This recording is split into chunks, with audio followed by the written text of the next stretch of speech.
Sana anak present screen jap.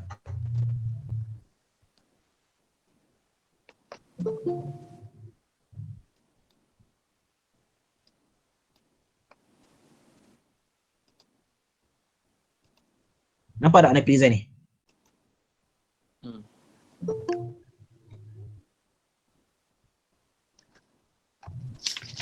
Jadi nampak tak? Nampak Ustaz. Nampak. Okey. Okey. Kemah. Boleh start Agam? Boleh, bismillah. Bismillahirrahmanirrahim. Alhamdulillahirabbil alamin wassalatu wassalamu ala asyrafil anbiya'i wal mursalin wa ala alihi wa sahbihi ajma'in. Qala rabbi shrah li sadri wa yassir li amri wahlul 'uqdatam min lisani yafqahu qawli. Alhamdulillah, ahlan wa sahlan ucapkan kepada sahabat-sahabat yang hadir dan turut serta berpartisipasi dalam diskusi kita pada malam ini. Mungkin yang berada di Malaysia sekarang malam lah, yang mungkin ada sahabat-sahabat kita yang ada di Mesir sekarang waktu siang, jadi selamat siang juga. Jadi Alhamdulillah, insyaAllah pada hari ini tanpa membuang banyak masa lah, sebab saya rasa masa pun kita tak banyak untuk kita nak berdiskusi tentang tajuk ini, dan tajuk ini juga agak besar dan agak kompleks sebenarnya. Jadi saya usahakan untuk kita diskusikan dengan cara yang santai dan mudah faham insya-Allah. Jadi saya gunakan pendekatan melalui slide yang mungkin akan memudahkan sahabat-sahabat untuk lebih memahami topik ini dengan lebih mudahlah kita kata. Baik. Boleh Ustaz? Tengah rekod jap. Okey, baik. Itu sebagai permulaan lah. Tajuk yang diberikan kepada saya adalah siapakah Asy'ariyah? Siapakah Asy'ariyah? Jadi sebagaimana yang sahabat-sahabat yang serba maklum, pada zaman sekarang adalah era abad yang ke-21 ini khususnya, kita katakan pasca moden, bukan pasca moden. Sebutan yang sebenarnya adalah pasca moden. Zaman yang pasca moden ataupun zaman abad yang ke-21 ini, kita sering digembar-gemburkan dengan beberapa percanggahan antara mazhab-mazhab dalam Islam dan percanggahan di antara manhaj-manhaj. Ada yang klaim dia ahli sunnah, satu puak lagi klaim ahli sunnah, satu puak yang lain klaim ahli sunnah. Jadi yang mana satu ahli sunnah? Yang mana satu ahli sunnah wal jamaah?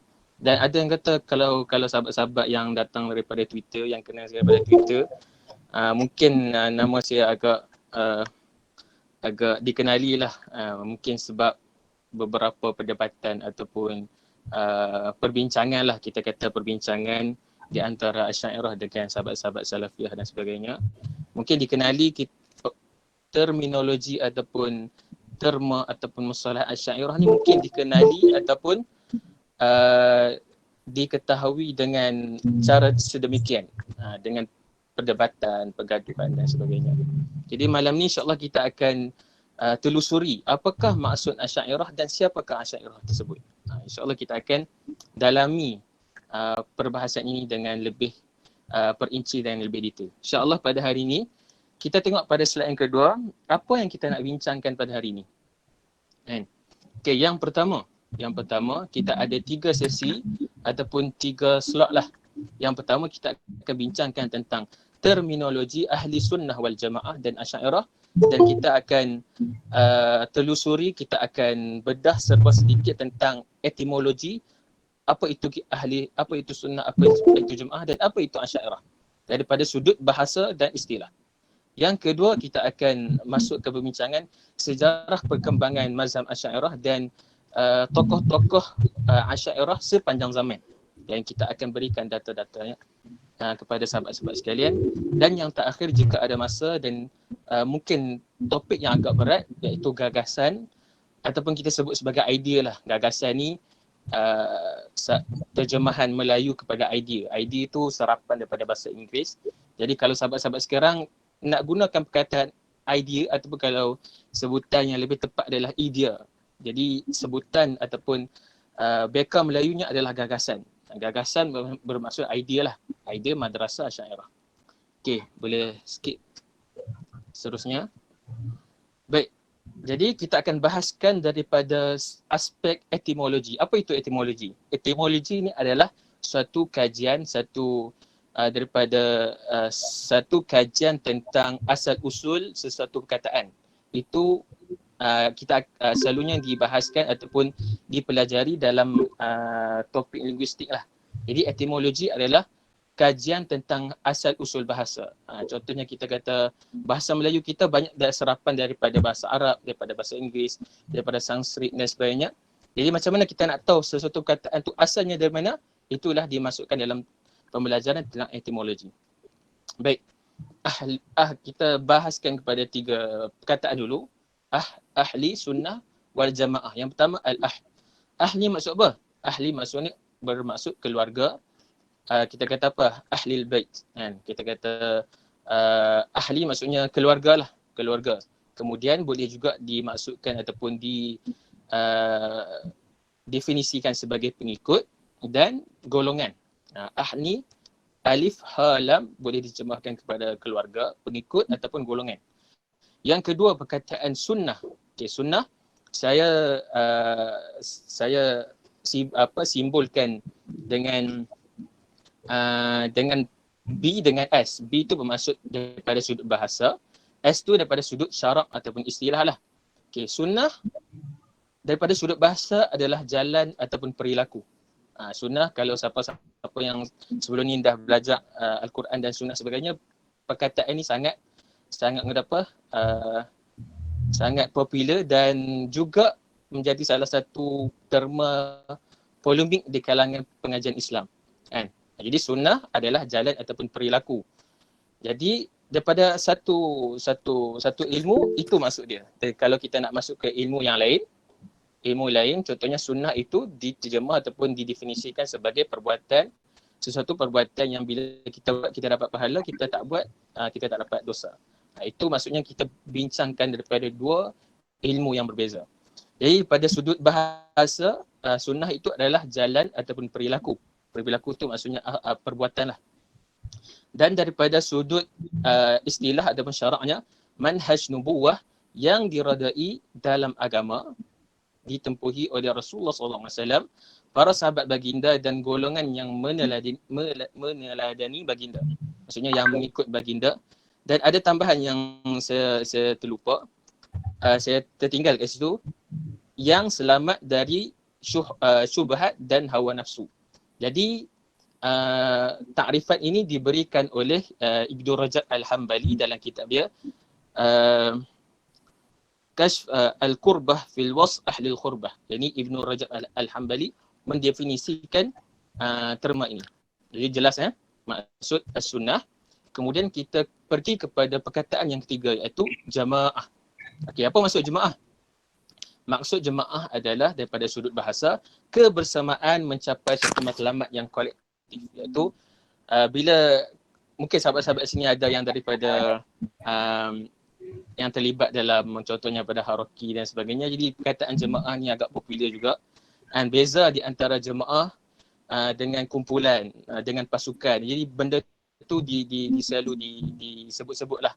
Jadi jemaah ni apa? Bila satu amal satu fikrah, itulah mudah yang kita sebut lah. Satu amal satu fikrah. Maksudnya satu idea yang sama, kita berkongsi gerak kerja yang sama untuk mencapai matlamat yang sama, matlamat yang kolektif. Itu daripada sudut bahasa. Maksudnya perkataan jemaah ni boleh dipakaikan di mana-mana jemaah lah yang klaim mereka jemaah. Dan yang kedua adalah daripada sudut syaraknya, yang kita nak bincangkan pada hari ini adalah majoriti kaum muslimin, iaitu Sawad Al-A'zam. Sawad Al-A'zam. Ini daripada mana perkataan Sawad Al-A'zam ni? Daripada hadis Nabi SAW. Saya kepilkan di situ. Daripada Anas bin Malik radhiyallahu ta'ala anhu yaqul, sami'tu Rasulullah sallallahu alaihi wasallam yaqul, inna ummati la tajtami'u 'ala ad-dalalah fa iza ra'aytum ikhtilafan fa 'alaykum bisawadil a'zam. Jadi ini adalah hadis daripada yang diriwayatkan oleh Ibnu Majah dan At-Tabrani dan dinilai sahih oleh Imam As-Suyuti. Jadi hadis ni hadis sahih. Jadi Rasulullah kata apa? Sesungguhnya umatku tidak akan bersepakat dalam kesesatan. Ini salah satu dalil sekiranya kita nak istidlalkan ataupun kita nak berikan dalil kepada kepada yang pertama ijma', yang kedua dalil kepada hadis mutawatir. Hadis mutawatir itu satu aspek. Yang kedua, Rasulullah kata apa? Fa iza raaitum ikhtilafan, jika mana kamu sekiranya kamu melihat perselisihan ataupun percanggahan, fa alaikum bisawadil a'zam. Fa alaikum ni adalah arahan ataupun suruhan daripada Rasulullah SAW kepada apa? Bil sawadil a'zam. Jadi arahan kepada Rasulullah iaitu maka ikutilah kelompok yang majoriti. Sawadil a'zam ni adalah kelompok majoriti. Jadi sahabat-sahabat sekalian, pada hadis yang kita tampilkan sekejap tadi, jadi kita nak rungkaikan siapakah itu sawadul a'zam. Siapakah sawadil a'zam? Jadi mungkin sahabat-sahabat boleh lihat grafik yang saya berikan ini. Ini saya nukilkan daripada salah satu slide Dr. Amran. Jadi sahabat-sahabat sekalian, ada pernah seorang sahabat daripada Twitter dia tanya pada saya lah, kenapa orang Islam ni selalu terpecah-pecah? Kenapa orang Islam ni selalu berpuak-puak? Jadi kita jawab bahawa umat Islam tidak berpecah besar. Ini data dan statistik yang kita berikan. Umat Islam tidak berpecah besar seperti mana umat Kristian. Jadi sekiranya kalau kita tengok ajaran Kristian, agama Kristian, mereka terpecah besar di antara mazhab Ortodoks dengan Protestan. Jadi hampir mewakili 50%, setengah-setengah. Kan? Kalau kita tanya umat Kristian, orang Kristian, sama ada mereka Protestan ataupun mereka Ortodoks. Ini adalah dua kelompok mazhab yang besar dan inilah maksudnya berpecah besar. Maksudnya 50% mewakili satu mazhab dan 50% ataupun kurang sikit mewakili satu mazhab yang lain. Berbeza dengan umat Islam. Umat Islam kita hanya terpecah kepada dua saja yang besar, iaitu Sunni dan Syiah. Dan bila kita tengok statistik pula, Sunni mewakili 80% umat Islam dan Syiah hanya 20%. Syiah hanya 20% sahaja. Seluruh umat Islam di serata dunia daripada dahulu sampai sekarang. Jadi daripada terma sawadil a'zam majority, jadi sah-sahlah Syiah dah terkeluar. Syiah dah terkeluar dah, bukan majority umat Islam. Jadi fa'alaikum bisawadil a'zam tidaklah termasuk daripada Syiah. Syiah dah tertolak awal dah. Jadi itu yang pertama. Jadi kita tengok statistik, maksudnya Syiah dan Sunni dah terbahagi dua. Majority berada dalam fahaman ataupun ajaran Sunni. Okey, jelas? Okey, kita slide yang kedua. Baik, mungkin sahabat-sahabat kalau laptop mungkin dah akan jelas sikit lah apa data ini. Data ini saya ambil daripada buku The World 500 yang popular, yang paling tokoh Muslim yang berpengaruh tahun 2021. Keluaran Jordan National Library. Ini adalah data yang diberikan. Jadi daripada aspek fiqh, umat Islam bukan terpecah, maksudnya mazhab ada 4. Ada Hanafi mewakili 45%, kemudian Syafi'i 28%, Maliki 15% dan Hambali 2% saja. Itu daripada aspek fiqh. Jadi kita tak katakan ini perpecahan, tapi kita katakan ini variasi ataupun kita kata kepelbagaian dalam nak mengurus tata cara kehidupan seorang Muslim di tempat yang berbeza. Jadi perlukan mazhab-mazhab sedemikian. Dan yang kedua adalah ideological, maksudnya mazhab dalam Islam. Ini yang diberikan ataupun data yang diberikan, iaitu ada umat Islam daripada sudut mazhab akidahnya terpecah kepada 3, iaitu tradisionalis yang pertama, yang kedua fundamentalist, yang ketiga modernis. Okey, kita tengok siapakah tradisionalis adalah mewakili 90% umat Islam seluruh dunia. Daripada 100% umat Islam, 90% adalah tradisionalis, dan itulah yang dimaksudkan dengan mazhab Asy'ariyah dan Maturidiyah. Ini data statistik yang kita berikan. Kita bukannya claim kok suka, ini diberikan secara data dan statistik. Jadi secara majoritinya umat Islam bermazhab tradisionalis, dan tradisionalis yang dimaksudkan adalah mazhab Asy'ariyah dan Maturidiyah. Okey, kita tengok pula Islamic fundamentalist mewakili 9% sahaja, yang terpecah pula daripada fundamentalist ni daripada manhaj Salafiyah ataupun Wahabiyah dan Ikhwani. Jadi Ikhwani 1%, lagi 9%, lagi 8% Salafi. Jadi Salafi, Salafiyah atau Wahabiyah ni mewakili hanya 9% sahaja. 9 ke 8% saja umat Islam seluruh dunia. Jadi itu yang kedua. Yang ketiga, modernis mewakili 1%. Jadi perpecahan ataupun nombor-nombor yang kita berikan ini, data-data kita berikan ini sudah jelas lagi bersuluh, lagi terang lagi bersuluh kelompok mana yang dikatakan sebagai majoriti dan kelompok mana yang dikatakan sebagai sawadil a'zam. Jadi kita dah jelas siapakah yang dimaksud dengan sawadil a'zam. Jadi kita tengok pula kepada grafik. Tadi kita bagi secara statistik nombor. Jadi kita tengok pada grafik. Jadi sahabat-sahabat boleh tengok taburan penganut, bukan penganut. Majoriti umat Islam yang berpegang kepada Asy'ariyah dan Maturidiyah, ini taburan dia. Ini taburan dia. Jadi yang warna biru itu mazhab Asy'ariyah, warna hijau itu Maturidiyah, yang pink itu Hanabilah ataupun sekarang mereka claim sebagai Salafiyah lah. Dan yang baki-bakinya itu adalah daripada Syiah, Ismailiyah, Zaidiyah dan sebagainya.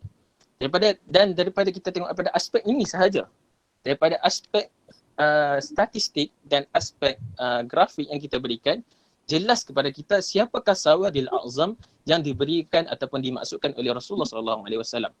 Jadi yang diberikan oleh Rasulullah SAW adalah majoriti umat Islam, dan majoriti umat Islam itu yang berfahaman ataupun beraliran Asy'ariyah dan Maturidiyah. Okay, jelas? Okay, baik sahabat-sahabat sekalian, kita sudah masuk kepada topik yang kedua ataupun perkara yang kedua untuk kita mengkaji daripada sudut etimologi ataupun daripada terminologi, iaitu Asy'ariyah. Sekarang kita dah jelas apa itu ahli sunnah dan sawadil a'zam itu sahabat dia. Jadi kita nak kaji pula apa itu Asy'ariyah. Jadi Asy'ariyah ni diambil nama daripada pengasas dia, iaitu Al-Imam Al-Mujaddid, Imam Ahli Sunnah wal Jamaah, Al-Imam Abu Hasan Al-Asy'ari, iaitu yang lahir pada tahun 260 Hijrah dan wafat 330 Hijrah. Jadi pada pandangan yang pertama, Imam Asy'ari lahir pada zaman 203 ataupun kurun kedua, kurun ketiga lah. Kurun kedua, kurun ketiga masih Hijrah. Jadi inilah zaman ataupun masa yang dikatakan sebagai zaman salaf. Zaman salaf. Jadi secara badihinya, secara secara logiknya, Imam Asy'ari lahir pada zaman salaf. Kenapa dia tidak diiktiraf sebagai salaf? Ini mungkin soalan yang agak mungkin ada jawapannya, mungkin ada jawapan sahabat-sahabat Salafiyah, mungkin ada jawapan yang lebih mungkin boleh dibincangkan. Dan saya pernah tanya soalan ini kepada ramai orang, sahabat-sahabat, tapi jawapannya macam-macam lah. Yang diberikan adalah tahzir daripada ulama, 2-3 ulama kepada Imam Asy'ari tentang Imam Asy'ari, dan mengatakan Imam Asy'ari itu keluar daripada salaf. Itu satu jawapan yang agak longgar bagi saya. Jadi Imam Asy'ari hidup pada zaman salaf. Baik. Kemudian kita tengok ini tiga ini adalah 3 poin ini selalu akan dibicarakan dalam biografi ataupun terjemah biografi ulama, selalu akan disebut 3 benda, iaitu siapakah guru mereka, yang kedua anak murid mereka, dan karya-karya mereka. Ini adalah 3 aspek yang diberikan ataupun yang selalu dinukilkan untuk kita nak menggambarkan ketokohan seorang ulama. Itu kita lihat pada aspek yang pertama, iaitu siapakah guru Imam Asy'ari. Guru Imam Asy'ari. Jadi ada orang kata Imam Asy'ari ni siapa Imam Asy'ari ni? Kenapa kita kena beriktikad dengan Imam Asy'ari? Siapakah dia? Jadi sekiranya kita nak melihat kepada seorang tokoh, kita lihat kepada guru-guru dia. Jadi antara guru Imam Asy'ari adalah yang paling terkenal antaranya Al-Hafiz Zakaria Yahya As-Saji. Ini yang pertama. Yang kedua Al-Jumahi, kemudian Muhammad Ya'qub Al-Makhburi, Abu Ishaq Al-Mawarzi Al-Syafi'i, dan mungkin yang diselitkan setengah orang masukkan Abu Hashim Al-Jubai dengan Abu Ali Al-Jubai. Jadi ini antara guru-guru Imam Asy'ari yang Imam Asy'ari belajar daripada sudut fiqhnya. Imam Asy'ari belajar daripada guru beliau Abu Ishaq Al-Mawarzi Al-Syafi'i. Jadi Imam Asy'ari bermazhab Al-Syafi'i. Dan kemudian inilah guru-guru beliau yang beliau belajar daripada hadis, daripada akidah, daripada fiqh dan sebagainya. Jadi Imam Asy'ari ni adalah ulama yang berguru, bukannya ulama yang terus buat mazhab sendiri, tak. Dia kesinambungan daripada guru-guru beliau. Kan? Baik, mungkin ada yang bertanyakan, adakah Imam Syafi'i ini menyalahi salafus salih? Kita dah jawab tadi, Imam Asy'ari berada pada zaman salafus salih dan Imam Asy'ari tidak menyalahi salafus salih kerana beliau mengikuti guru-guru beliau yang berada di dalam mazhab salafus salih dan mazhab Asy-Syafi'i khususnya, kemudian belajar dengan akidah dengan guru-guru beliau yang juga kesinambungan daripada mazhab salafus salih yang berada pada zaman demikian. Jadi ini secara ringkas, mungkin ada sebenarnya ada detail-detail. Jadi yang ini saya bagi secara ringkas untuk menjawab persoalan yang mungkin diberikan oleh para sahabat. Yang kedua, kita lihat kepada karya-karya Imam Asy'ari. Jadi kita nak tengok kehebatan seseorang ulama, antaranya kita lihat kepada berapa banyak dan berapa kualitinya penulisan seseorang tokoh itu. Jadi antara karya-karya Imam Asy'ari yang terkenal antaranya Al-Ummat fi Ru'yah, kemudian Risalah Al-Istihsan Al-Khat fil Ilmu Kalam. Imam Asy'ari defend tentang ilmu kalam. Makhalat Islamiyin, Risalah Al-Imam, dan yang agak kontroversi lah. Karya yang beliau yang agak kontroversi bukan disebabkan penulisan beliau, tapi disebabkan cetakan ataupun mungkin berlaku beberapa tahrif dalam kitab ini, iaitu kitab Al-Ibanah fi Usul Adyanah. Jadi kitab Ibanah ni kitab yang sangat kontroversi yang selalu dimainkan oleh beberapa golongan yang mengatakan bahawa Imam Asy'ari kembali kepada salaf dan sebagainya. Jadi saya ada satu cetakan yang ini disarankan oleh ramai ulama Al-Azhar dan ulama-ulama usul serata dunia. Sekiranya sahabat-sahabat ingin membaca kitab Al-Ibanah, kitab Ibanah yang paling berkualiti tahqiqnya adalah daripada Doktorah Fauqiyah Hussein. Ini saya ada di tangan saya, ada nuskhah dia. Jadi ini adalah kitab tahqiq yang paling terbaik jika sahabat-sahabat nak membaca secara insaf dan adil, kitab Al-Ibanah. Jadi ini kitab yang boleh dibacalah. Kemudian ini antara kitab-kitab yang secara rekodnya Imam Asy'ari menulis sebanyak 300 nuskhah kitab penulisan. 300 nuskhah. Banyak. Cuma yang sampai kepada kita hanya 30 macam tu saja. Jadi rugilah kepada umat Islam yang tidak mendapat idea gagasan keseluruhan Imam Asy'ari kerana kekurangan kita dalam untuk berkhidmat kepada beliau. Jadi ada orang tanya, Ustaz, adakah Imam Asy'ari ni pengikut Mu'tazilah? Ini soalan yang sangat-sangat famous. Jadi ya, Imam Asy'ari, ayah tiri beliau adalah Abu Hashim ataupun Abu Ali Al-Jubai, itu ayah tiri beliau yang ulama besar Mu'tazilah. Jadi dan beliau hidup dalam kalangan Mu'tazilin dan tidak melazimkan beliau itu bermazhab Mu'tazilah. Ini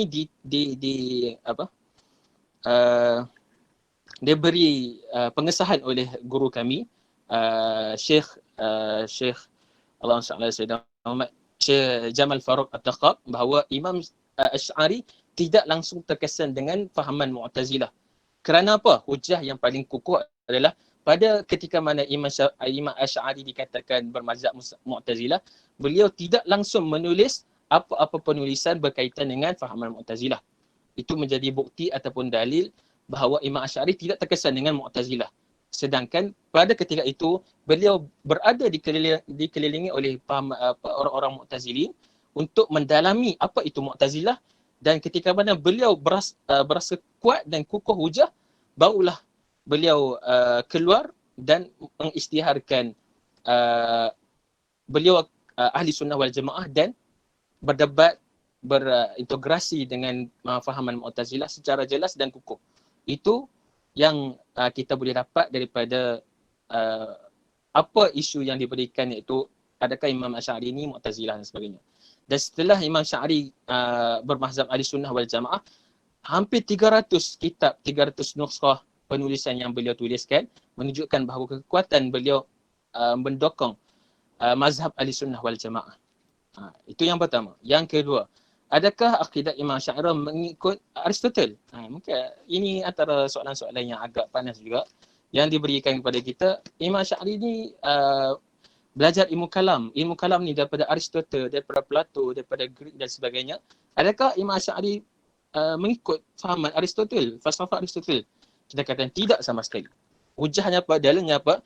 Imam Asy'ari ada tulis satu kitab rad ataupun kritik kepada Aristotle, iaitu kitab dia Ar-Rad 'ala Aristo fil kitabihi As-Sama' wal 'Alam wa kitab Al-Athar Al-Uluhiyah.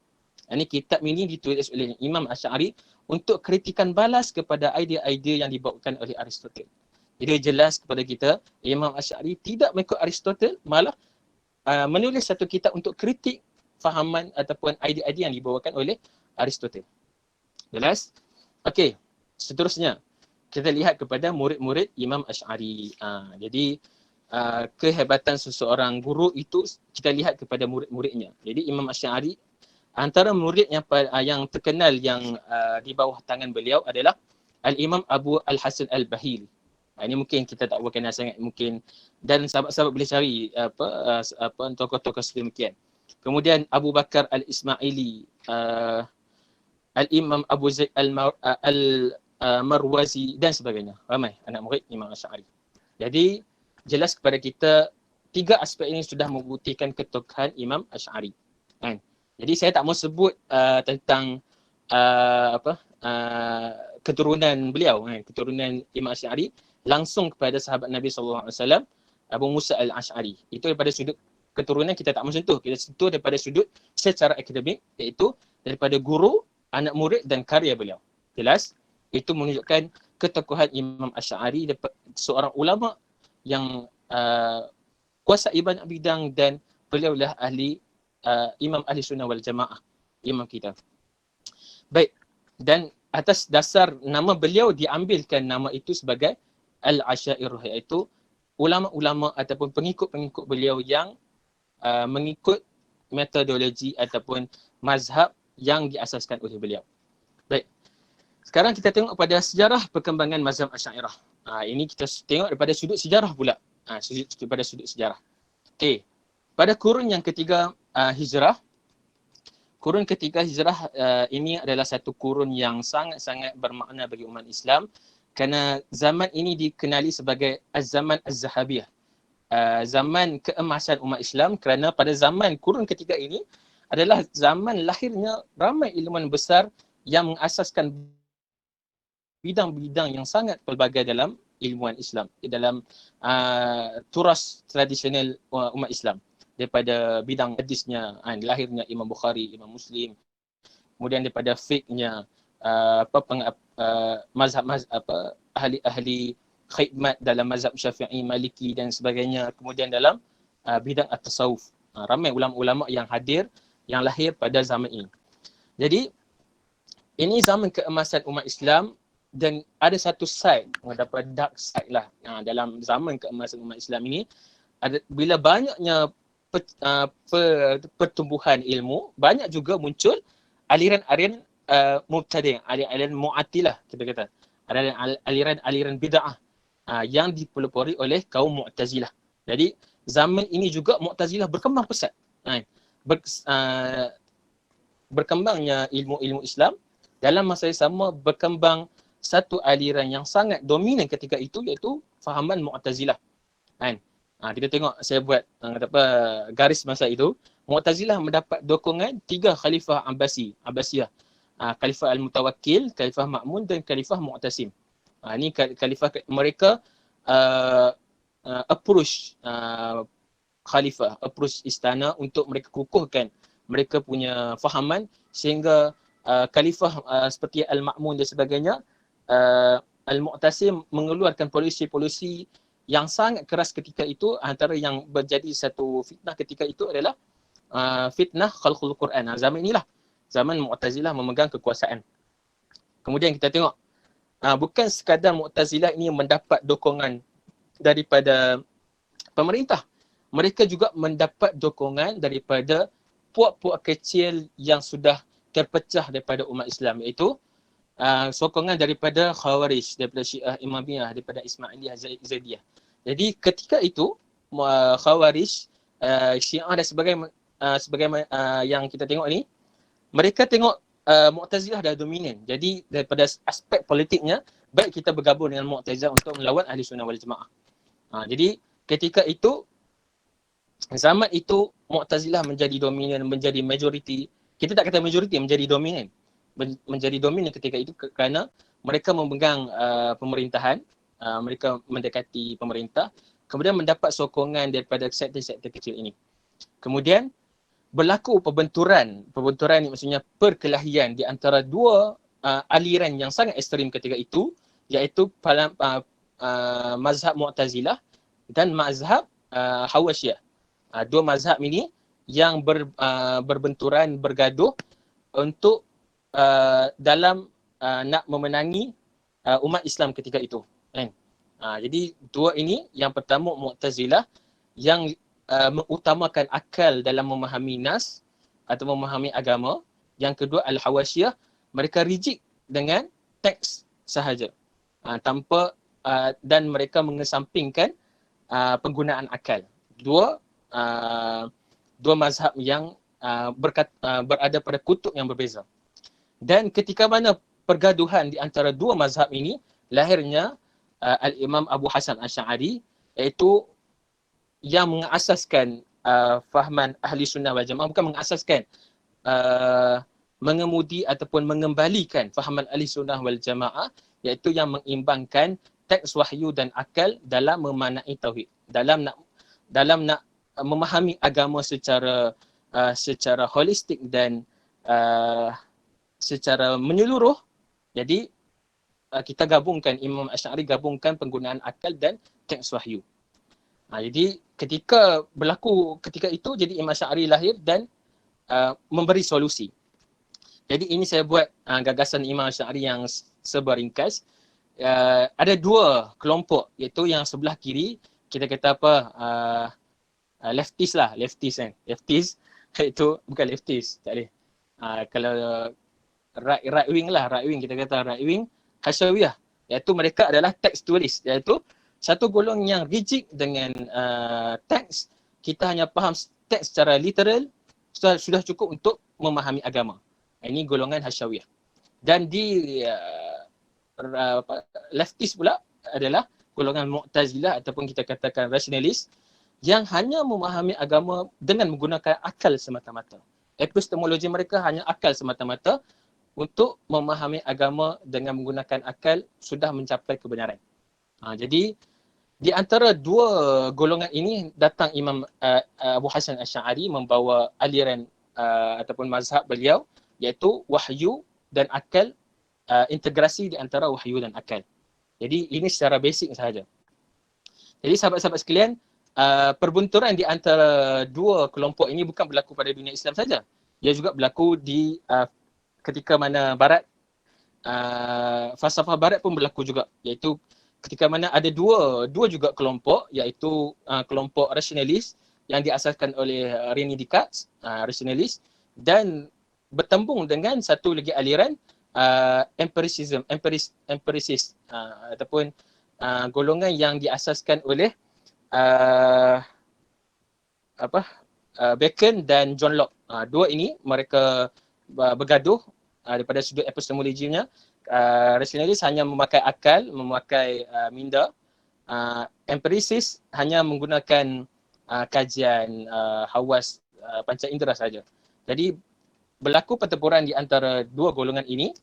Kemudian datang Kant, Immanuel Kant mengasaskan satu lagi mazhab criticism, iaitu dia nak integrasikan di antara dua mazhab ini.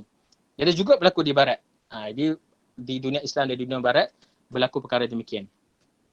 Jadi itu pada fasa pertama. Jadi kita masuk pada fasa yang kedua, iaitu fasa ketika mana kurun ke-4 dan kurun ke-5 Hijrah.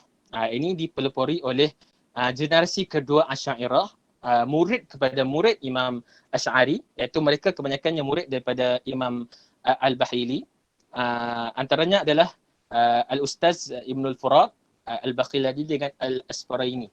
Tiga orang ni mereka mendokong mazhab Asy'ariyah secara serius dan menggembeleng tenaga semaksimumnya untuk menyebarkan mazhab Asy'ariyah. Jadi tiga orang yang penting ini adalah generasi kedua Asy'ariyah yang mengembangkan lagi mazhab Asy'ariyah. Kemudian atas faktor mereka dan anak-anak murid mereka, ramai anak murid, antaranya Imam Al-Asfaraini ni ramai anak muridnya yang beliau hantar ke seluruh pelosok dunia Islam untuk menyebarkan mazhab Asy'ariyah. Dan kesan daripada demikian, mazhab Asy'ari atau mazhab Asy'ariyah ni berkembang ke Mekah, ke Syam, ke Andalus, ke Sikili, kemudian Afrika Barat. Sikili ni adalah salah satu, kalau bahasa Arabnya As-Sakhalli. As-Sakhalli ni salah satu wilayah di Itali. Ketika mana jajahan ataupun kekuasaan umat Islam di Sikili, jadi mazhab Asy'ariyah tersebar di sana. Kemudian Sikili itu dalam bahasa Inggeris lah. Kemudian jadi mazhab Asy'ariyah berkembang lagi dengan mendapat dokongan daripada pemerintah. Jadi inilah cara mazhab Asy'ariyah bagaimana mereka nak menumpaskan Mu'tazilah. Kan? Menumpaskan Mu'tazilah bukan semata-mata dengan debat, dengan perdebatan, dengan munazarah dan sebagainya, tapi kita mesti ada satu gerak kerja yang strategik, kan? Gerak kerja yang sekiranya musuh buat demikian, kita kena buat demikian juga. Itu cara yang diamalkan ataupun diaplikasikan oleh ramai ulama Asy'ariyah untuk mendominankan kembali mazhab Asy'ariyah dan mazhab Ahlussunnah wal Jamaah. Jadi ketika itu mazhab Asy'ariyah mendapat dokongan daripada Perdana Menteri Nizam Muluk ketika mana zaman dinasti Seljuk, selepas Abbasiyah, kemudian Seljuk, kemudian baru Turki Osmaniyah. Jadi ketika mana zaman itu Perdana Menteri Nizam Muluk dia mendokong mazhab Asy'ariyah dan banyaklah jasa-jasa beliau, antaranya mengasaskan Universiti An-Nizamiyah di Damsyik. Jadi beliau mengasaskan universiti ini dan antara ulama-ulama Asy'ariyah yang terkenal dan popular yang pernah mengajar dan menjadi rektor di sana adalah Al-Imam Haramain Al-Juwaini dan Imam Al-Ghazali, Abu Hamid Al-Ghazali, Hujjatul Islam. Pernah jadi pensyarah ataupun menjadi rektor di sana. Jadi menjadi asbab berkembang lagi mazhab Asy'ariyah di dalam dunia Islam. Kemudian Al-Mahdi bin Tumad, antara perintis dinasti Al-Muwahhidi, menyebarkan mazhab Asy'ariyah di Andalusia dan di Morocco. Ini tugas-tugas pemerintah. Jadi sekiranya kita nak mengembangkan Islam dengan cara sistematik, pemerintah kena ambil peranan. Jadi sekiranya pemerintah ambil sakna tentang akidah umat Islam, jadi beginilah kesannya. Mazhab Asy'ariyah, mazhab Ahlussunnah berkembang secara pesat dengan campur tangan daripada pemerintah. Kemudian kita pergi lagi kepada Sultan Nuruddin Mahmud yang mengembangkan mazhab Asy'ariyah di Damsyik dan di Aleppo. Kemudian Sultan Salahuddin Al-Ayyubi kita kenali sebagai panglima ataupun sultan Islam yang sangat terkenal. Beliau juga mazhab Asy'ariyah yang mengasaskan menyebarkan mazhab Asy'ariyah secara lebih sistematik dan jasa beliau berkembang ke Asia Tenggara, iaitu antaranya adalah kita mendapat kesan perkembangan mazhab Asy'ariyah ni antaranya jasa daripada Sultan Salahuddin Al-Ayyubi sampai ke Malaysia dan sampai ke tanah Melayu dan di Asia Tenggara. Kemudian seterusnya, dengar tak suara? Baik. Seterusnya, mazhab Asy'ariyah dan Maturidiyah di alam Melayu. Dengar sebab saya kena cabut earphone. Ada masalah sikit. Okey, baik. Mazhab Asy'ariyah dan Maturidiyah di alam Melayu. Yang ni saya dapat daripada buku Prof. Nakhim Al-Atas, The Oldest Known Malay Manuscript. Yang ni antara manuskrip yang paling tertua dijumpai, manuskrip Melayu yang tertua yang dijumpai di tanah Melayu adalah manuskrip Aqaid An-Nasafiyah. Jadi Aqaid An-Nasafiyah ni adalah salah satu teks akidah aliran Maturidiyah yang sampai ke tanah Melayu pada abad ke-16 Masihi. Awal sampai ke tanah Melayu. Jadi sekiranya kalau kita nak membaca lebih detail ataupun lebih lebih bersifat akademik, kritikal, ketika mana matan teks Maturidiyah sampai ke tanah Melayu, ketika itu majoriti umat Melayu di tanah Melayu itu berfahaman Asy'ariyah. Tapi yang datang seawal matan akidah yang sampai kepada mereka adalah aliran Maturidiyah. Itu menunjukkan keterbukaan orang Melayu ketika itu untuk mempelajari matan Maturidiyah. Jadi itu menunjukkan salah satu kehebatan umat Melayu sendiri dan bagaimana sudah lama mazhab Asy'ariyah dan Maturidiyah bertapak di tanah Melayu. Bukan satu yang benda yang baru. Jadi itu juga lah kita namakan sebagai tradisionalis. Sudah lama mazhab Asy'ariyah ni bertapak di tanah Melayu dan hadir golongan-golongan baru yang nak mentajdid kononnya, yang kita tak mau pakailah mazhab Asy'ariyah ni sesat dan sebagainya. Itu salah satu dakwaan yang sangat tidak berasas dan kita tengok bagaimana kesinambungan usaha-usaha demikian.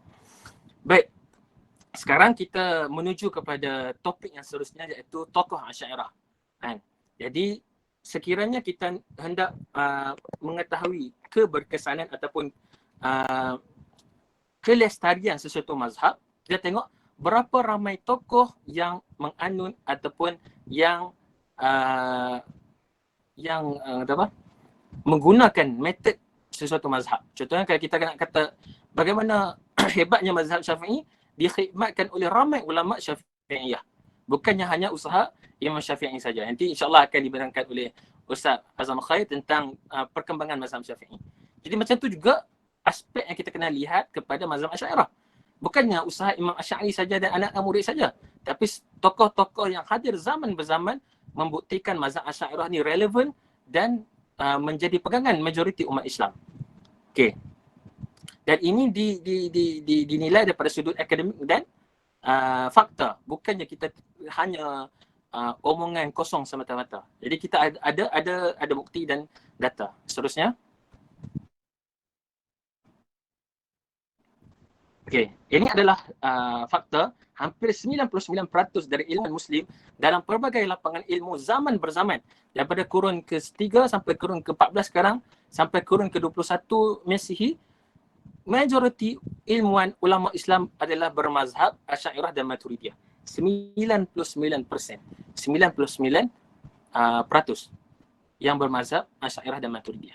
Jadi kita tengok tokoh mutakalim. Kalau sahabat-sahabat boleh tengok daripada zaman Imam Asy'ari, kurun ke-7 Masihi, kurun ke-7 Masihi, kurun ke-8 Masihi, 9, 10, 11, 12, 13, 14, 15, 16, 17, 18.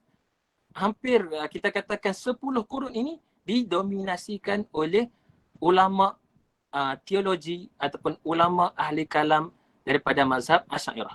Kita lihat daripada Imam Sya'ri, Imam Bakhilani, ini batch yang kedua saya cakap tadi, Ibn Fura' Asbarini Al-Baghdadi, kemudian Imam Juwaini, kemudian Imam Al-Ghazali, kemudian kurun ke-12 Imam An-Nasafi Asy-Syarastani. Asy-Syarastani kita kenal dengan kitabnya Al-Mihal wa Nihal, kitab perbandingan agama. Kemudian Fakhruddin Ar-Razi, seorang ulama ilmuwan ensiklopedik yang menggabungkan di antara falsafah dan kalam, sains dan sebagainya. Imam Al-Midi, Imam Baydawi, dan ulama-ulama yang saya sebut ini bukan sekadar ulama mutakalim, juga ulama yang menguasai ilmu usul fiqh dan fiqh.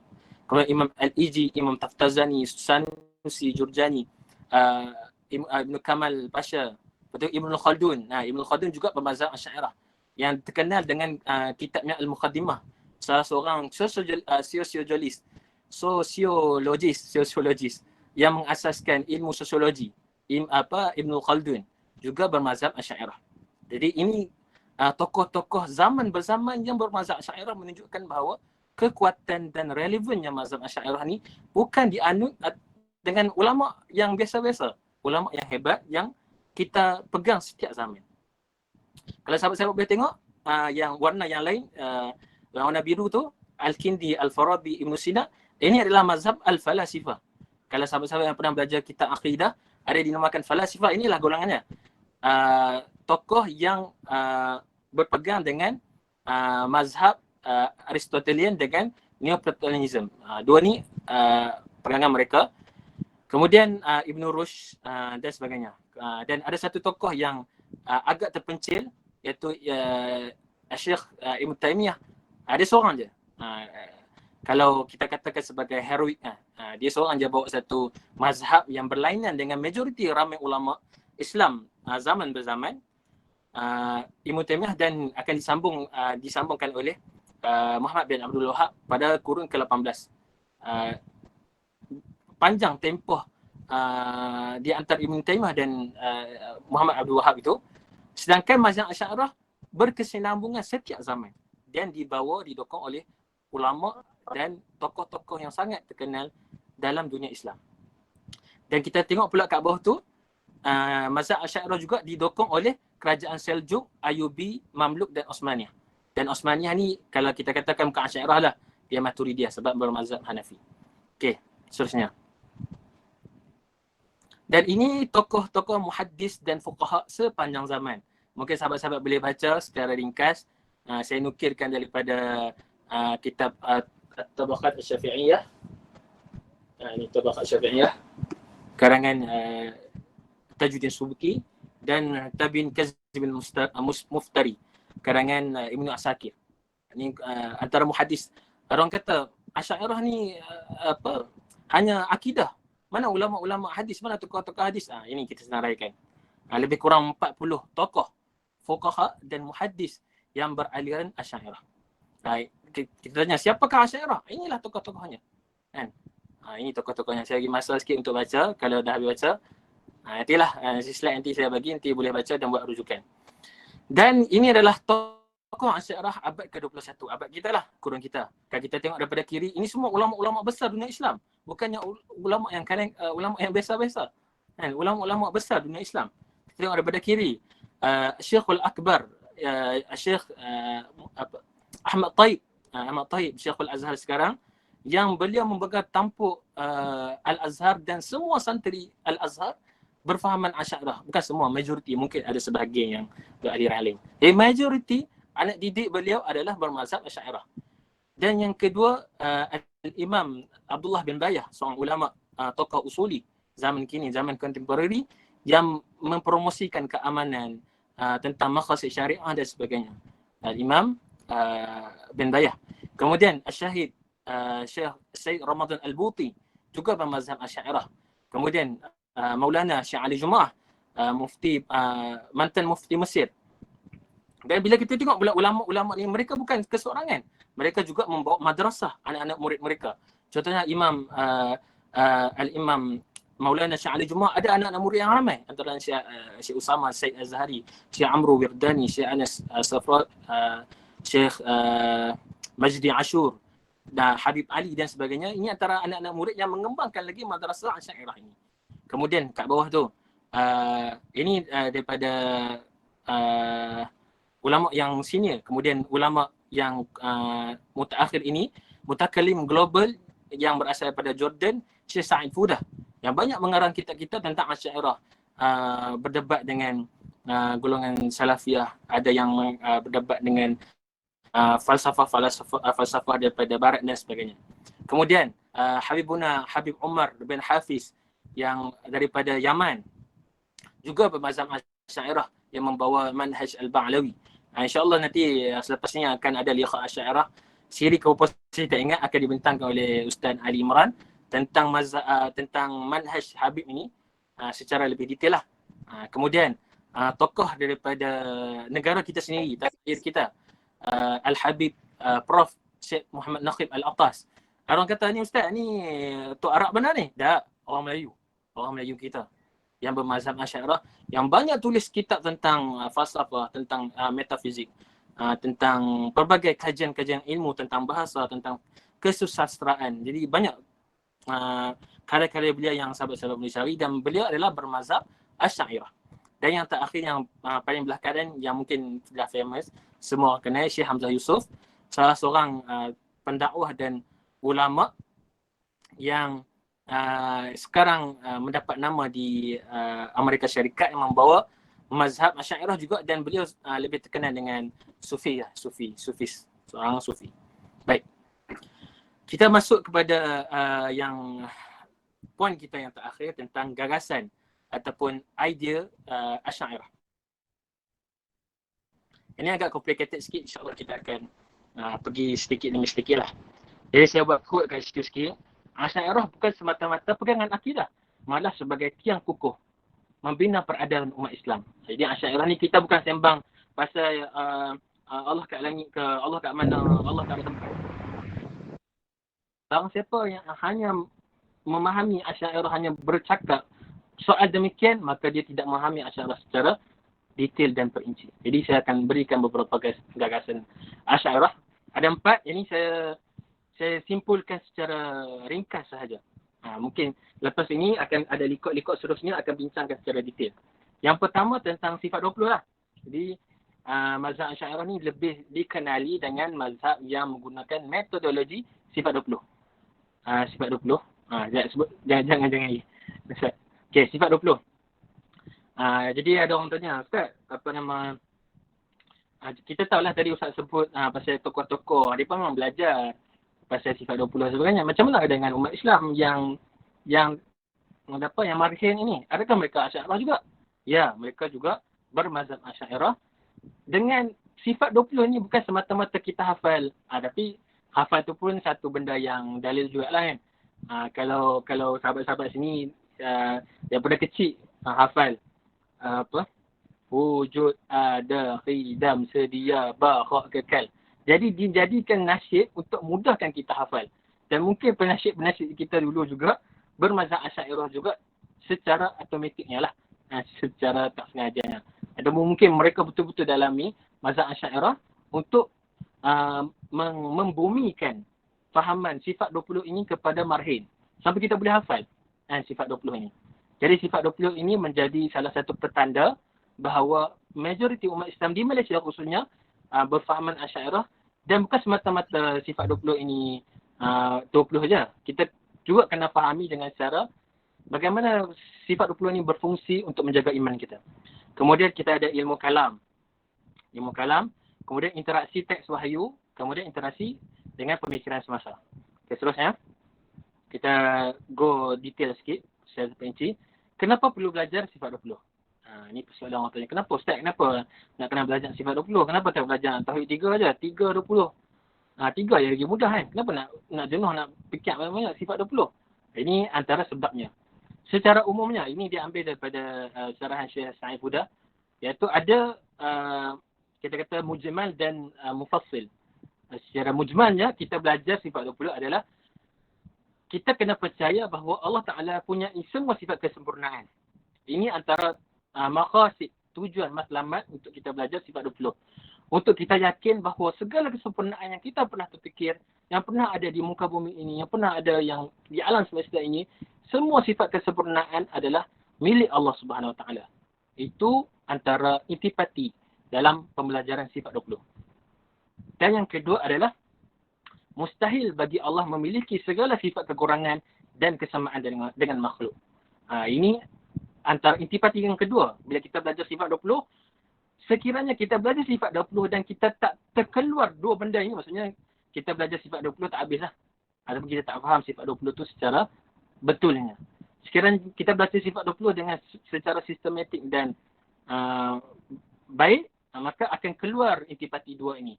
Yang pertama, kita percaya segala kesempurnaan hanya milik Allah Subhanahu Wa Taala dan tidak ada sebarang kekurangan kepada Allah Subhanahu Wa Taala. Jadi itulah akidah tauhid umat Islam yang kita belajar zaman berzaman, dan itulah menjadi salah satu poin yang besar kenapa kita perlu belajar sifat 20. Dan secara perinci atau secara tafsilnya, yang pertama adalah mentauhidkan Allah Subhanahu Wa Taala dan menjauhi kesyirikan. Jadi ini fungsi untuk kita belajar sifat 20. Ada orang tanya, kat mana benda ni Ustaz antara sifat 20 ni? Yang paling obvious sekali di sifat wahdaniyah. Wahdaniyah nafyu at-ta'addud, iaitu menafikan kepelbagaian atau menafikan banyaknya Tuhan. Di dalam kita belajar wahdaniyah juga, para mutakallim, para ulama-ulama akidah telah berikan cara bagaimana kita nak defend akidah dia. Iaitu antara yang terkenal adalah burhan at-tamanu' dengan burhan at-tawafuq. Antara dua ni, burhan ataupun dalil ataupun hujah yang paling kuat untuk bagaimana kita nak menafikan Tuhan yang banyak, Tuhan kedua ke ketiga ke. Ini antara dua metod yang diberikan oleh mutakallim. Suara tak jelas? Jelas tak suara? Kalau tak jelas beritahu. Saya dekatkan sikit. Okey. Jelas. Okey, yang kedua adalah untuk mempertahankan keimanan daripada segala bentuk syubhat. Inilah yang paling penting bila kita belajar sifat 20. Kita bukan semata-mata nak memelihara iman kita saja, ataupun kita nak mentauhidkan Allah Subhanahu Wa Taala saja. Kita nak kenal Allah Subhanahu Wa Taala saja. Tak. Kita belajar untuk kita nak mempertahankan diri kita daripada syubhat. Syubhat ni apa? Syubhat yang mentajsimkan Allah Taala, syubhat yang mengatakan bahawa Allah ni tidak wujud, dan fahaman atheism, fahaman liberalism, pluralism dan sebagainya ni kita boleh dapat dalam sifat 20. Jadi sahabat-sahabat, Ustaz, saya belajar sifat 20 lama dah tapi tak boleh pun nak faham dan defend daripada plural. Itu maksudnya tak belajar secara betul kan. Jadi bila kita belajar secara betul, kita jumpa guru yang betul, insya-Allah akan dapat maqasid ataupun matlamat daripada sifat 20 ini. Baik, seterusnya, interaksi teks wahyu. Interaksi teks wahyu. Okay, ini antara salah satu topik yang agak menjadi polemik di antara mazhab Asy'ariyah dan Salafiyah. Jadi saya tak mahu sentuh secara detail, tapi saya sentuh secara sikit lah. Jadi teks wahyu ni secara umumnya terbahagi kepada dua, iaitu teks yang berbentuk muhkamat, ayat yang berbentuk muhkamat dan mutasyabihat. Yang ini diambil daripada firman Allah Subhanahu Wa Taala dalam surah Ali Imran ayat 7. Huwallazi anzala 'alaikal kitaba minhu ayatun muhkamatun hunna ummul kitab wa ukhra mutasyabihat. Fa ammal ladzina fi qulubihim zayghun fayattabi'una ma tashabaha minhu ibtigha' al-fitnati wa ibtigha' ta'wilih wa ma ya'lamu ta'wilahu illa Allah warrasikhuna fil 'ilmi yaqulu amanna bih kullu min 'indi rabbina wa ma yadhakkaru illa ulul albab. Jadi ini dalil kepada teks wahyu terbahagi pada dua, itu muhkamat yang jelas, yang tidak ada pergaduhan, tidak ada tafsiran yang pelbagai, dan ayat mutasyabihat yang menjadi perdebatan di antara ramai kelompok Islam. Disebabkan ada ayat-ayat mutasyabihat, inilah yang terpecahnya golongan Mu'tazilah, daripada golongan Khawarij, daripada Syiah, daripada Salafiyah, daripada Mujassimah dan sebagainya. Disebabkan untuk memahami ayat mutasyabihat. Jadi dalam mazhab Asy'ariyah kita ada dua cara, dua metodologi untuk memahami ayat mutasyabihat, iaitu metodologi tafwid dan metodologi ta'wil. Okay, tafwid ni maksud apa? Tafwid ni menyerahkan seluruhnya kepada Allah Ta'ala tanpa melakukan sebarang tafsiran. Itu tafwid. Majoriti ulama salaf memegang kepada tafwid. Yang kedua adalah ta'wil, iaitu sekiranya sesuatu teks itu bercanggah dengan teks yang lain dan akan terjadi satu kemudaratan kepada pemikiran umat Islam, wajib ditakwil untuk memelihara akidah umat Islam. Jadi itu antara metod yang diberikan oleh ulama khalaf untuk menyelamatkan akidah umat Islam. Jadi saya nak secara detail, secara umum sahaja. Jadi mungkin selepas ni liqa-liqa Asy'ariyah selepas ni mungkin akan bahaskan secara detail apa itu tafwid, apa itu ta'wil dan sebagainya. Okey, seterusnya ilmu kalam. Baik, ilmu kalam. Jadi ini juga topik yang macam mana dengan isbat. Ya, kita isbat teks, isbat ayat. Apa yang diberikan, apa yang dinyatakan, apa yang dikalamkan oleh Allah Subhanahu Wa Taala, itulah yang kita percaya, dan kita percaya benda tu memang ayat daripada ayat Quran. Kita tak nafikan. Tapi bagaimana memahami? Itu Syekh Ali Jum'ah bezakan di antara dalil dan fahmud dalil. Antara dalil teks dengan fahmud dalil, memahami teks itu. Jadi kita nak bicarakan bukan isbat teks itu. Teks itu ada dalam Quran dan kita yakini. Tapi bagaimana memahami teks itu? Bagaimana memahami dalil? Dalil siapa-siapa saja boleh bagi. Dalil petiklah ayat mana-mana pun. Tapi kefahaman memahami dalil itu memerlukan kepakaran dan keilmuan. Tak semua orang boleh fahami dalil. Contohnya saya takhasus dalam akidah, tapi kalau saya nak memahami dalil dalam fiqh, saya kena dalami fiqh, dalami usul fiqh dan sebagainya. Tambah-tambahlah orang awam. Jadi kita bukan nak melarang orang, Ustaz nak bagi minta dalil kenapa? Tak, bukan. Kita nak memahamkan umat Islam bahawa kepentingan yang lebih mutlak, yang lebih mustahak adalah memahami dalil. Jadi saya tak mau panjangkan isu ni. InsyaAllah nanti kita akan bincang di topik yang lain lah. Baik, ilmu kalam. Ilmu kalam ni antara ilmu yang menjadi perdebatan juga di antara sahabat-sahabat kita. Jadi adakah ilmu kalam ni daripada Greek Yunani dan sebagainya? Itu kita jawabkan, ilmu kalam ni adalah salah satu ilmu syariah yang disepakati oleh para ulama dan dimasukkan dalam salah satu ilmu Islam untuk membawa kepada kefahaman memahami Tuhan. Itu kalau bahasa lainnya ilmu teologi lah. Jadi dalam kitab kalam ni kita akan bahaskan 4 aspek penting. Ini saya ambil juga daripada Al-Fadhil Dr. Amran. Yang pertama dari kitab kalam, contohnya kitab Syarhul Mawaqif daripada Imam Al-Iji. Yang saya sebut Imam Al-Iji tadi kan. Dan syarah Mawaqif, syarah Maqasid dan sebagainya. Terbahagi kepada 3, iaitu komponen nazar, iaitu membina rationality, membina rasional umat Islam.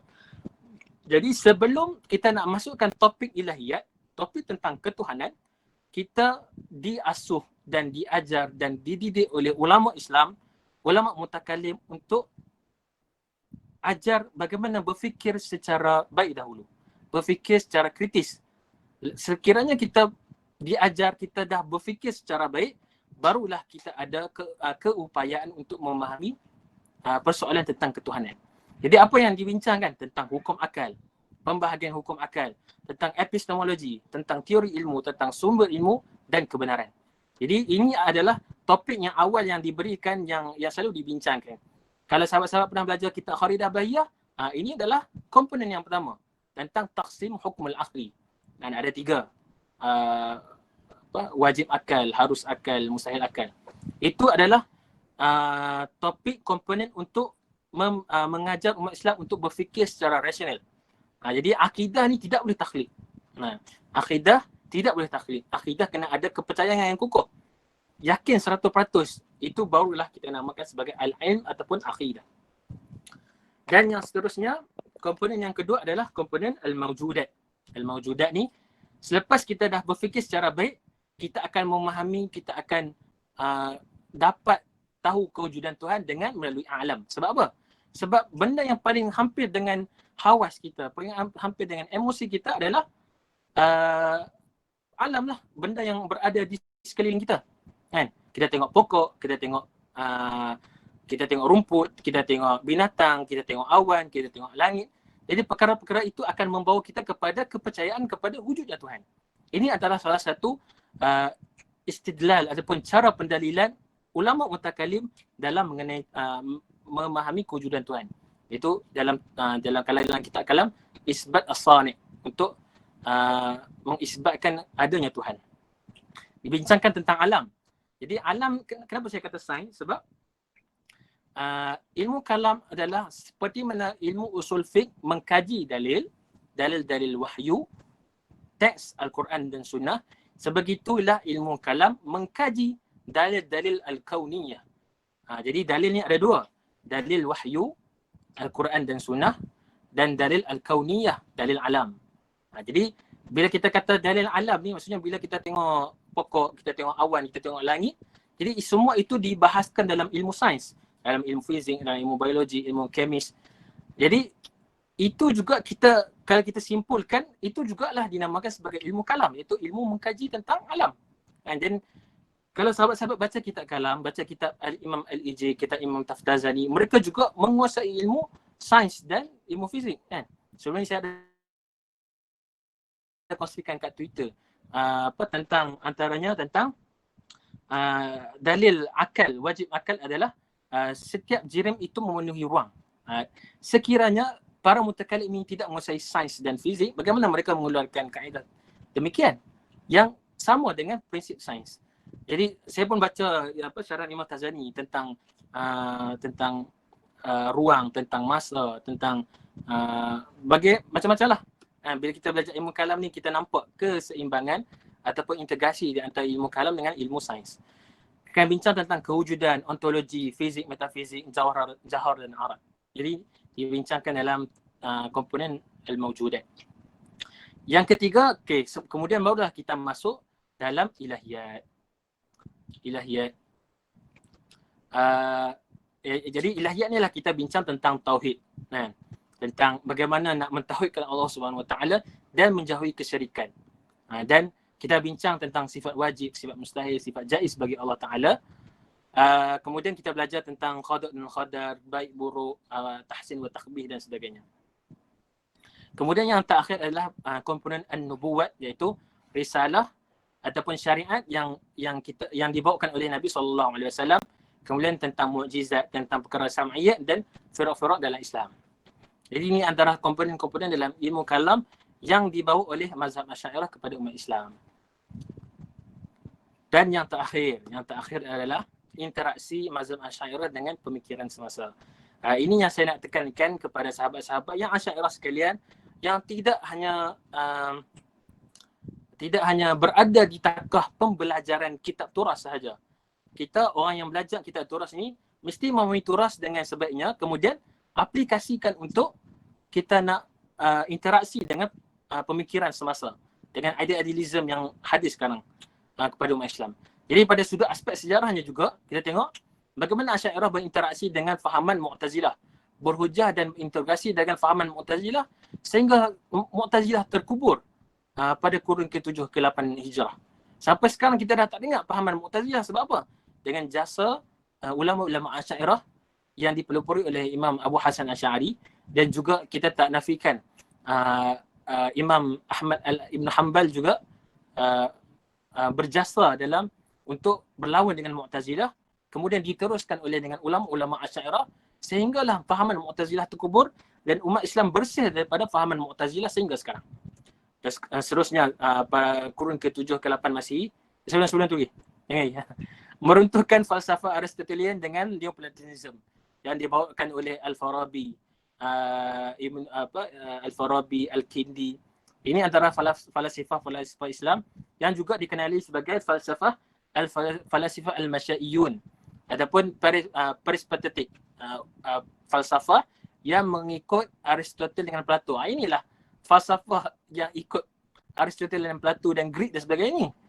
Dan setelah itu Imam Al-Ghazali rahimahullah ta'ala, Hujjatul Islam, menulis kitab Maqasid Al-Falasifah, kemudian Tahafun Al-Falasifah, sekaligus meruntuhkan fahaman falsafah Aristotelian dengan Neoplatonism.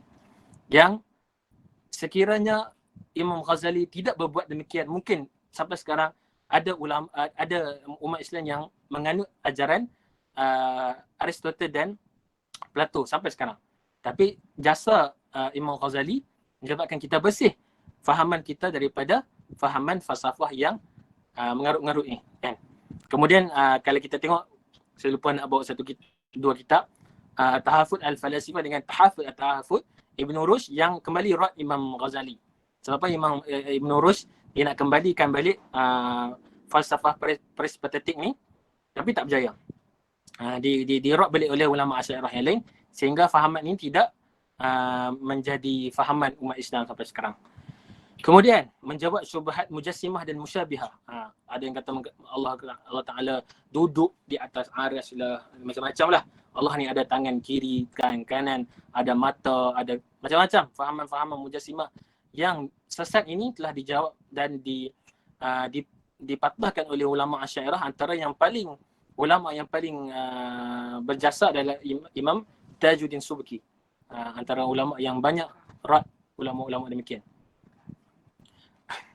Okey, kemudian seterusnya berinteraksi dengan falsafah moden, nanti saya akan terangkan.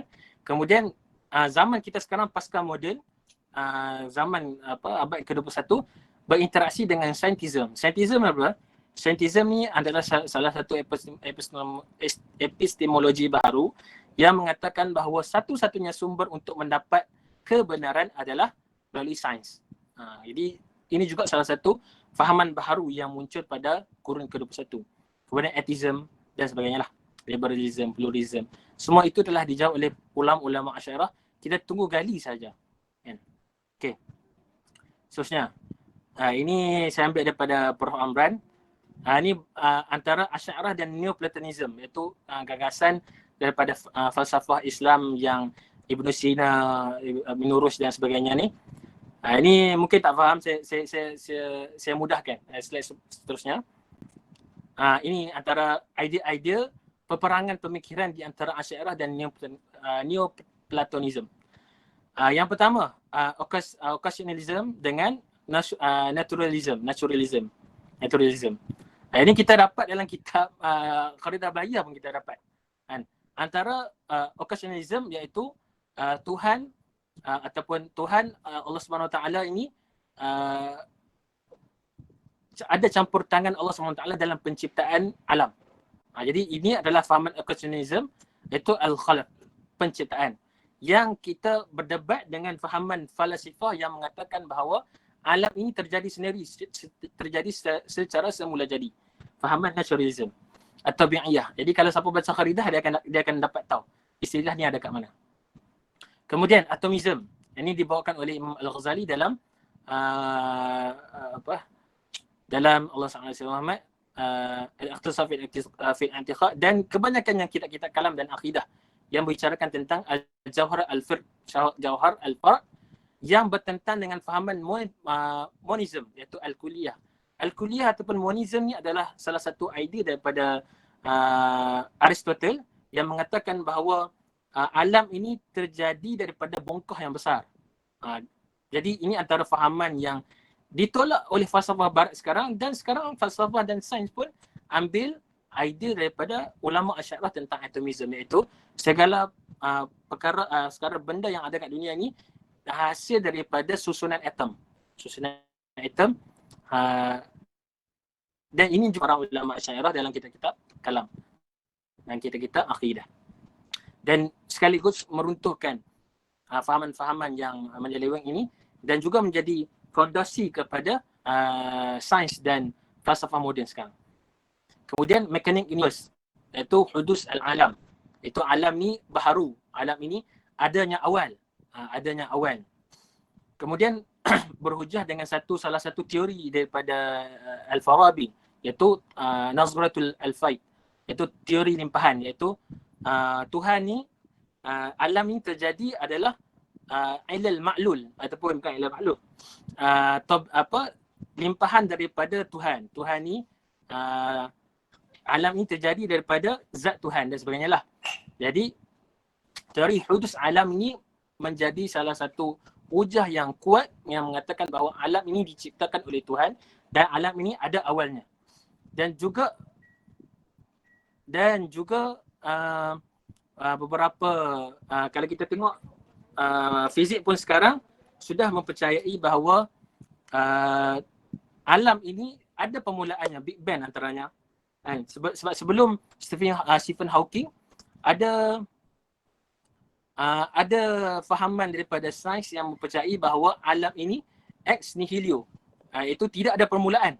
Jadi dibantah oleh Asy'ariyah dah lama. Kemudian pada kurun yang baru-baru ini barulah Stephen Hawking keluarkan teori tentang Big Bang, bahawa di sana ada satu permulaan, iaitu Big Bang ini. Kan? Bermulalah alam.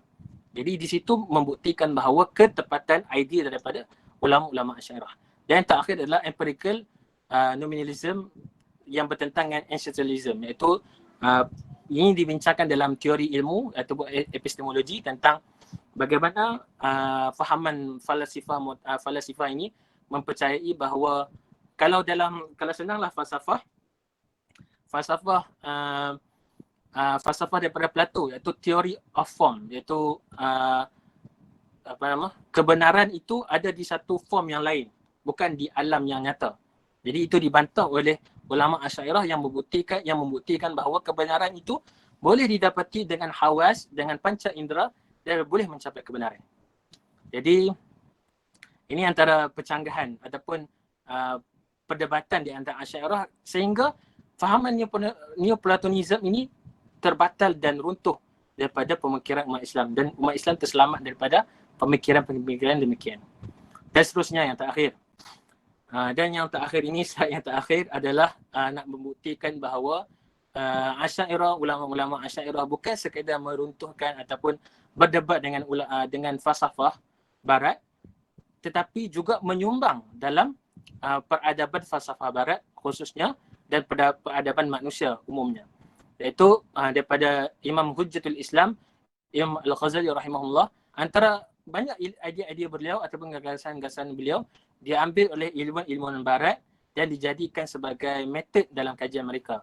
Antaranya René Descartes, salah seorang bapa falsafah barat moden, yang menggunakan metod skeptism dalam meditation. Buku dia Meditation, kemudian diambil daripada kitab Imam Al-Ghazali Al-Mukhis min Ad-Dhalal.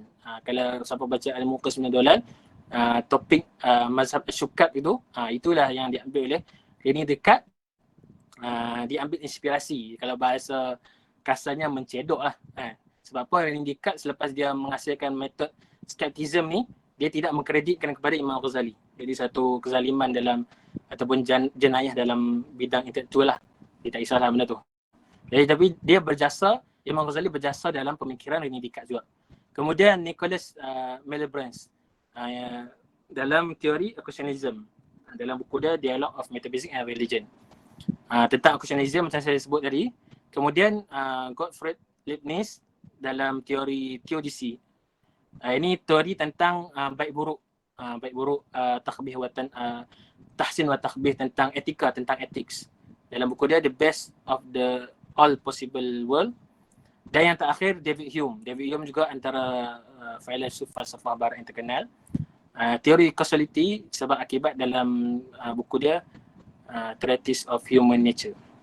Jadi ini menjadi bukti bahawa Asy'ariyah bukan semata-mata bincang bab akidah dan macam-macam lah, tapi turut menyumbang dalam peradaban manusia dan ketamadunan manusia, bukan sahaja umat Islam tapi juga kepada falsafah dan manusia di barat. Jadi itulah pembentangan daripada saya.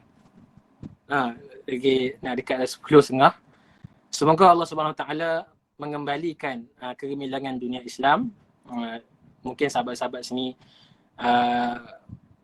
ada persoalan, Ustaz, bagaimana umat Islam nak bersatu? Kan? Bagaimana umat Islam nak bersatu? Jadi jawapannya adalah bersatu dengan kerangka akidah. Ini adalah salah satu cara untuk mensatukan umat Islam seluruh dunia. Sebab benda ni dah terbukti bahawa majoriti umat Islam berada di bawah payungan mazhab Asy'ariyah. Itulah menunjukkan kesatuan umat Islam. Ya, umat Islam tidak boleh bersatu dengan jalan politik, dengan jalan apa-apa saja jalan kecuali dengan jalan pendidikan dan akidah. Kesatuan akidah yang paling penting zaman sekarang. Okay, sekian daripada saya. Ini persoalan yang saya lontarkan lah. Bagaimana pandangan kalian tentang Asy'ariyah sekarang? Berdasarkan awal tadi yang mungkin ada daripada sahabat-sahabat yang tidak ada informasi tentang Asy'ariyah, apakah pandangan kalian? InsyaAllah selepas ini sahabat saya, Saudara Iqbal akan buat Q&A dan akan feedback. Kalian sahabat-sahabat boleh bagi feedback di Instagram Liqah Asy'ariyah. Jadi boleh ikuti Liqah Asy'ariyah dekat Instagram, dekat YouTube dan dekat Telegram. Jadi setakat itu daripada saya. Terima kasih saya ucapkan kepada sahabat-sahabat yang turut serta dan berpartisipasi dalam diskusi dan perbincangan kita pada hari ini. Semoga membawa keberkatan dan kebaikan untuk kita semua untuk memahami siapakah itu Asy'ariyah dan bagaimana nak memahami Asy'ariyah dengan cara yang adil dan insaf. InsyaAllah setakat itu daripada saya. Assalamualaikum warahmatullahi taala wabarakatuh.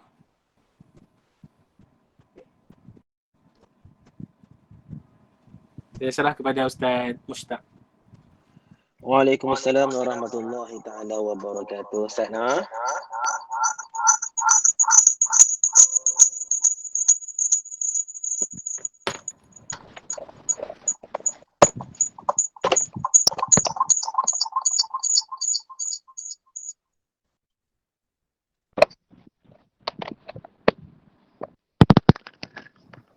Okey. Alhamdulillah Okay, telah selesai untuk liqah kita yang pertama ni dengan bertajuk siapakah Asy'ariyah. Ustaz Hakim nak jawab soalan ke apa yang ada dekat sini?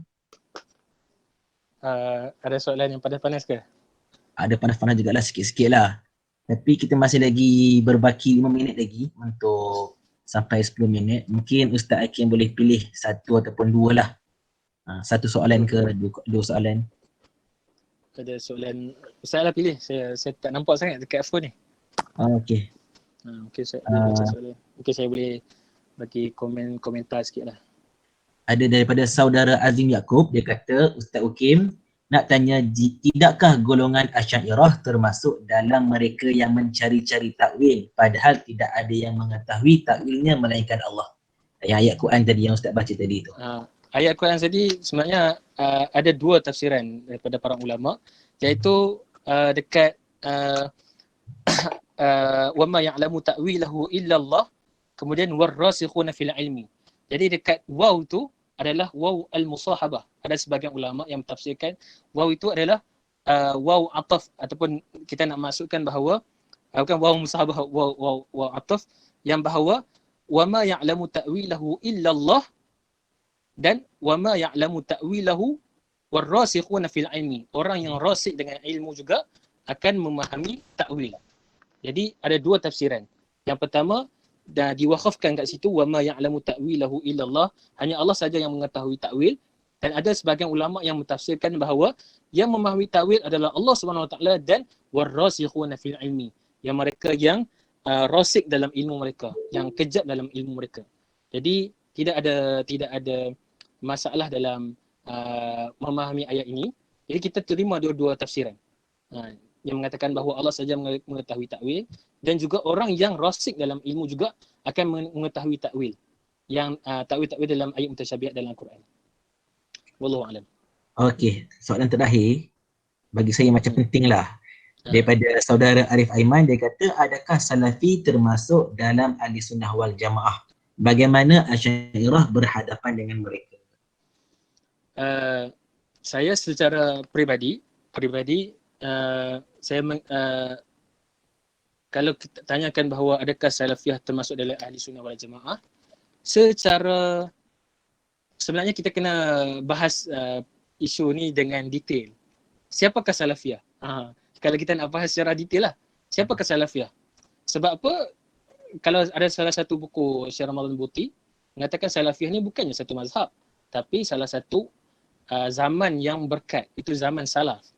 Jadi tidak ada golongan yang dinamakan sebagai Salafiyah ini. Jadi Salafiyah ini muncul pada zaman bila? Zaman Ibn Taymiyah dan Muhammad Abdul Wahab. Kemudian zaman Qurun ke-21. Jadi sekiranya kita nak mengatakan adakah Salafiyah adalah Ahli Sunnah wal Jamaah, kita menafikan daripada sudut sejarah. Mereka bukannya Ahli Sunnah wal Jamaah daripada sudut sejarah. Salafiyah moden sekarang. Salafiyah moden. Kita kata apa? Salafiyah moden lah. Salafiyah yang baru muncul pada abad ke-21 ni. Yang ulama-ulama Saudi. Mereka bukan ahli sunnah wal jamaah daripada sudut sejarah. Inilah yang dibincangkan oleh para ulama kita di Muktamar Shishan. Jadi sekiranya mereka bukan ahli sunnah wal jamaah, adakah mereka masuk neraka? Tak. Ini juga kena ada kefahaman dalam hadis yang iftarqul ummati, terbahagirinya umatku kepada 72 tu kan. Itu sebenarnya kena bahas detail lagi. Seperti yang dibahaskan oleh guru kami Syekh Ahmad Nabawi, mengatakan bahawa yang dimaksudkan umat yang terpecah itu adalah ummatud da'wah, iaitu umat manusia secara umumnya terpecah kepada 73 puak, 73 golongan. Dan yang selamat adalah ummati, itu adalah ummatul ijabah, iaitu umat Islam.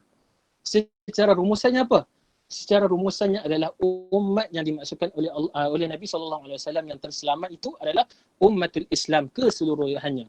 Ulama muslimin seluruhnya selamat daripada api neraka, dan itulah yang dikatakan firqah najiyah itu. Jadi tidak perlu kita nak claim Asy'ariyah ke Syiah ke Salafiyah ke yang mana yang terselamat. Jadi kita katakan Salafiyah dan Wahabiyah bukanlah ahli sunnah wal jamaah daripada sudut sejarah dan metodologi juga. Metodologi cara nak faham teks yang saya sebutkan tadi, interaksi teks wahyu tu berbeza. Jadi itulah jawapan saya daripada saya, dan bukan jawapan daripada saya, jawapan daripada para ulama kita juga yang memberi, antaranya Syekh Ali Jumaah, Syekh Ahmad Taib, Syekh Sa'id Fudah dan sebagainya. Mereka merumuskan perkara demikian. Wallahu a'lam.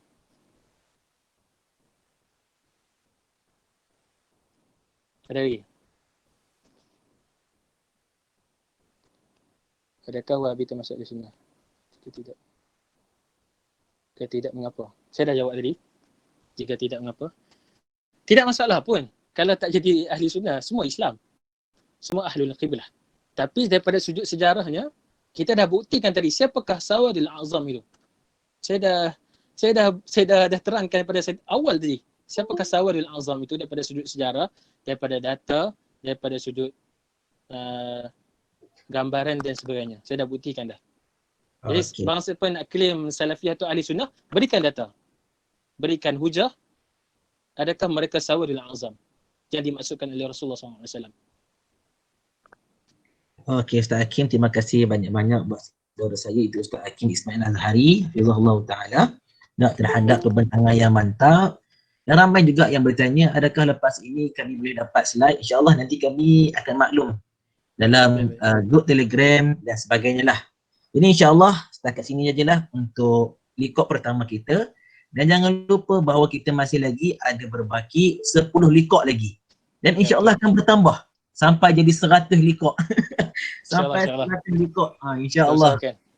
InsyaAllah. InsyaAllah mungkin yang akan datang ni likop yang kedua yang akan menjadi panelnya, iaitu sahabat saya Ustaz Hafiz Ali Makdum, yang akan membincangkan bahawa adakah Asy'ariyah ini terpengaruh dengan falsafah. Menarik tu sebab apa majoriti ramai orang mengatakan bahawa Asy'ariyah ini mengambil daripada falsafah. Jadi adakah betul ataupun tidak? Maka kita akan tunggulah likop yang kedua insya-Allah. Jadi selepas daripada pembentangan ini, pihak daripada kami, pihak media akan buat Q&A ataupun minta pandangan, ataupun sekiranya ada nasihat ataupun idea tambahan, kami akan tanya dalam media Instagram insya-Allah. Barakallahu fikum, terutamanya buat sahabat saya Ustaz Hakim Al-Hazari dan umumnya untuk semua sidang hadirin kerana sudi menjayakan program kita pada malam ini. InsyaAllah saya harap korang semua tidak jemulah untuk terus mengikut program kami sampailah bila-bila insya-Allah. Takat itu saja. Wallahu ta'ala alam.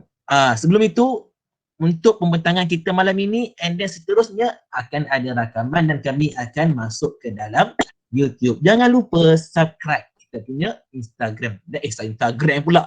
YouTube insya-Allah. Barakallahu fikum. Assalamualaikum warahmatullahi taala wabarakatuh. Syukran Ustaz. Wa Syukran Ustaz.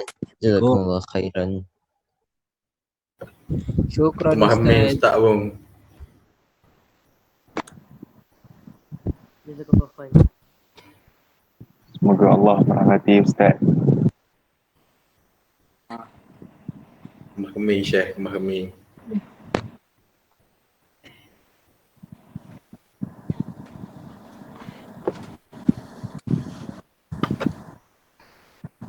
Taufiq.